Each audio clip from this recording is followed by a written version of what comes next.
अस्सलाम वालेकुम नाजरीन, आप देख रहे हैं पल पल न्यूज़ और मैं हूं आपका मेज़बान नदीम अकरम।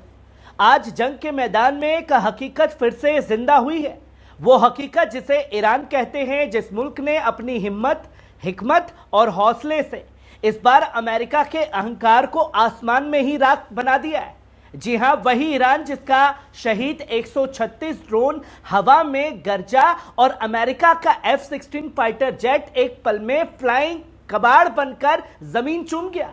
यूक्रेन जो नाटो की गोद में बैठा था, अब कह रहा है कि भैया हमसे बहुत बड़ी गलती हो गई। और उस वक्त जब अमेरिका चुप था और इजराइल गजा में इंसानियत का गला घोट रहा था, खामेनी बोल रहे थे, ईरान गरज रहा था, यूएन में इरवानी दहाड़ रहे थे और 38 मुस्लिम मुल्कों के सामने ईरान मजलूमों की वकालत करते हुए कहा, गजा अकेला नहीं है। आज की ईरान की बड़ी खबरों में सबसे पहले हवा में बिखरा F-16 और जमीन पर खड़ा वो मुल्क जो झुकना नहीं जानता, जुर्म के खिलाफ जंग का नाम बन चुका है ईरान।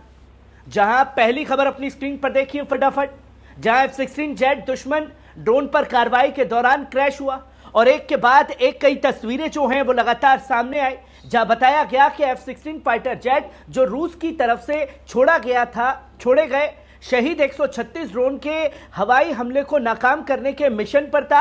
आज सुबह 6:30 बजे हादसे का शिकार हो गया। पायलट ने समय रहते विमान से इजेक्ट किया और राहत टीम ने उसे सुरक्षित बाहर निकाल लिया। दोस्तों, उसकी हालत मुतमईन बताई जा रही है, जान या सेहत को कोई नुकसान, फौरन खतरा नहीं है। एयरफोर्स के मुताबिक पायलट ने दुश्मन के 3 ड्रोनों को मार गिराया था और चौथे टारगेट पर 20 mm M61 तोप से हमला कर रहा था। यानी ये करीब से हुई सीधी टक्कर थी जिसमें शहीद 136 ड्रोन ने अपना जलवा दिखाया।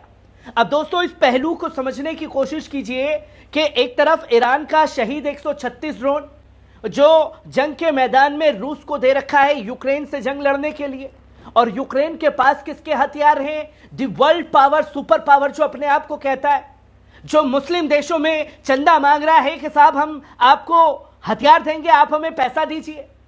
वो हथियार जो है ईरान के शहीद 100 ड्रोन से, जो उसका ताकत माने जाती है F-16, वो हवा में उड़ा देता है।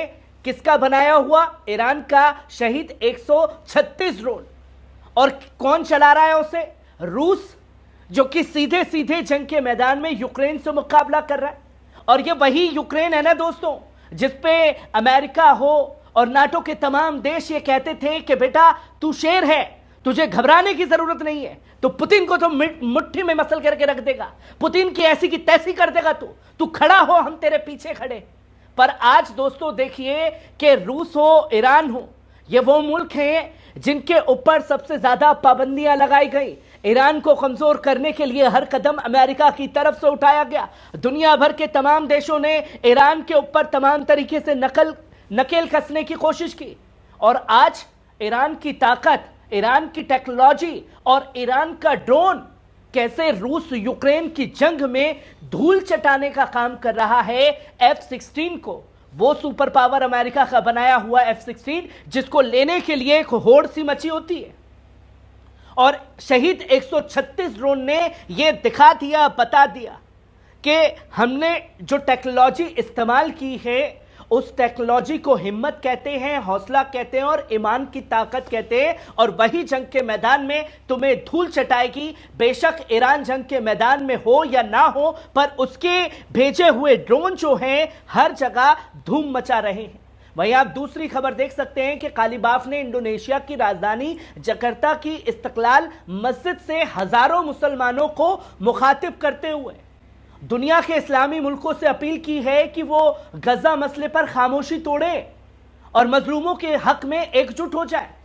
कालीबाफ इंडोनेशिया ऑर्गेनाइजेशंस इस्लामिक कॉर्पोरेशंस की पार्लियामेंट्री यूनियन की 19वीं कॉन्फ्रेंस में शरीक होने पहुंचे थे, जहां 38 मुस्लिमों के नुमाइंदे मौजूद थे। इस कॉन्फ्रेंस का थीम है अच्छा हुकूमतदारी और मजबूत इदारे, पायदार उम्मत की बुनियाद से।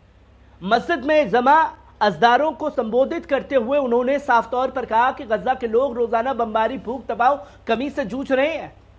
यह सिर्फ जंग नहीं है, हमारी उम्मत का इम्तिहान है। दोस्तों, इस्लामी हवाले से कहा जाता है कि मजलूम की मदद करना मुसलमानों का फर्ज है और अगर आज गज्जा को आप लोग अकेला छोड़ रहे हैं तो तारीख कभी हमें और आपको माफ नहीं करेगी।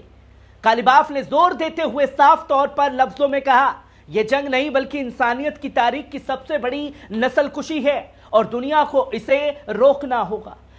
उन्होंने ताकतवर आलमी कुव्वतों की मुख्तलिफ करने की मुस्लिम मुल्कों से मुत्तहिद होने की अपील की है। दोस्तों, ईरान उस समय पर हमास से खासतौर पर कतर के दोहा में मुलाकात करता है जब डोनाल्ड ट्रंप मिडिल ईस्ट के दौरे पर है।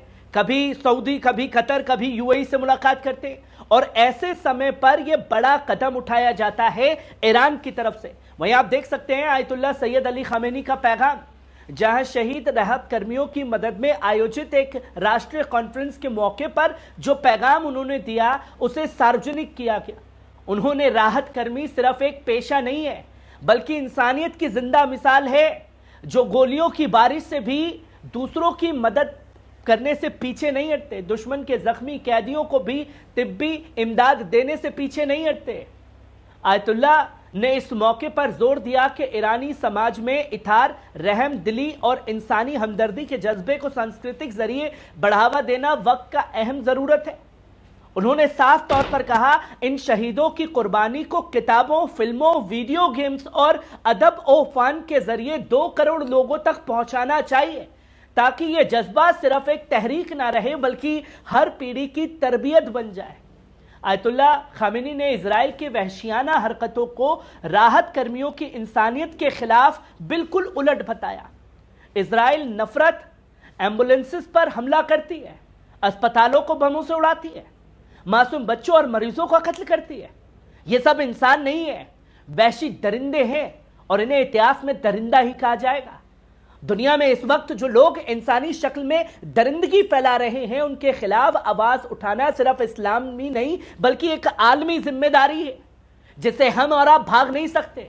इस्लामी जमहूरिया मजलूमों के हक में आवाज ना उठाए तो अमन के दुश्मनों को हमसे कोई परेशानी नहीं होगी, इसलिए वो हमसे खौफजदा है, एक झूठा निजाम हिला देता है। उन्होंने साफ तौर पर कहा कि अगर हम झूठ के सामने मुस्कुरा दिए, अगर हम पीछे हटे तो झूठ और बढ़ेगा, मगर अगर हम डटे रहे तो यही झूठ जमींदोज हो जाएगा। और सिर्फ आयतुल्लाह अली खमेनी नहीं बल्कि यूएन में भी ईरान दहाड़ा है, जहां ईरान के सीनियर डिप्लोमेटिक अमीर सईद इरवानी ने नकबा दिवस के मौके पर गजा में इजरायली जुल्म और अमेरिकी मिलीभगत पर एक कड़ी और बेबाक तकरीर दे दी, जहां बगले झांकने लगे तमाम यूएन के जुड़े हुए देश। जंग को लेकर एक झूठा नैरेटिव गढ़ा जा रहा है जिसमें जालिम को मजलूम और मजलूम को जालिम दिखाने की घिनौनी कोशिश की जा रही है। इरवानी ने 15 मई 1948 को इजरायली कब्जे की शुरुआत की सालगिरह यानी नकबा डे को याद करते हुए कहा कि आज भी फलस्तीनियों का वजूद, आवाज और जमीन दोनों छीनी जा रही हैं और उस दौर में भी छीनी जा रही थी। उन्होंने कहा कि इजराइल बात तो अमन की करता है मगर करता है नस्लकुशी, अस्पतालों, स्कूलों और मीडिया पर बमबारी, बच्चों और औरतों को मारना। यह सब वही कर रहा है जो दुनिया में अशरफुल मखलूकात कहलाने का दावा करता है। इरवानी ने यूएन मंच से साफ ऐलान किया, इजराइल और उसके हिमायती इस वहशत को मीडिया के जरिए धोने की कोशिश कर रहे हैं, मगर हकीकत यह है कि अब तक 60,000 से ज्यादा लोग शहीद हो चुके हैं, जिनमें बच्चे, औरतें, डॉक्टर, यूएन स्टाफ और साफी शामिल है। उन्होंने इस पूरी तबाही को जिनोसाइड करार दिया। और दोस्तों, अगर आप देखें कि हर मंच पर मुखर होकर के कौन गजा की आवाज उठा रहा है और कैसे जंग के बीच में हमास के जरिए भी ईरान की तारीफ की गई, ईरान का शुक्रिया अदा किया गया और ईरान का शुक्रिया अदा करते हुए हिजबुल्लाह के शहीद सैयद हसन नसरल्लाह भी नजर आए और यही यमन भी उनकी तारीफ करता हुआ नजर आता है। और कुछ लोग फिर भी कहते हैं कि ईरान कर क्या रहा है। ईरान अगर कुछ नहीं कर रहा है तो तमाम मुस्लिम ममालिक क्या कर रहे हैं? जो जुल्म कर रहा है, जो जालिम को हथियार दे रहा है, उस पर पैसे उड़ाए जा रहे हैं, नंगा नाच जो है यूएई में कराया जा रहा है। इन तस्वीरों, इस पहलू को समझना बहुत जरूरी है कि असल में गजा के लिए अहम कदम कौन उठा रहा है और बिना जंग के मैदान में लड़े कैसे जंग के मैदान में ईरान ना सही उसका शहीद 136 ड्रोन ही अमेरिका के फाइटर जेट को धूल चटाने का काम कर रहा है। कैसी लगी खबर कमेंट बॉक्स में आकर के अपनी राय जरूर दीजिएगा। शुक्रिया।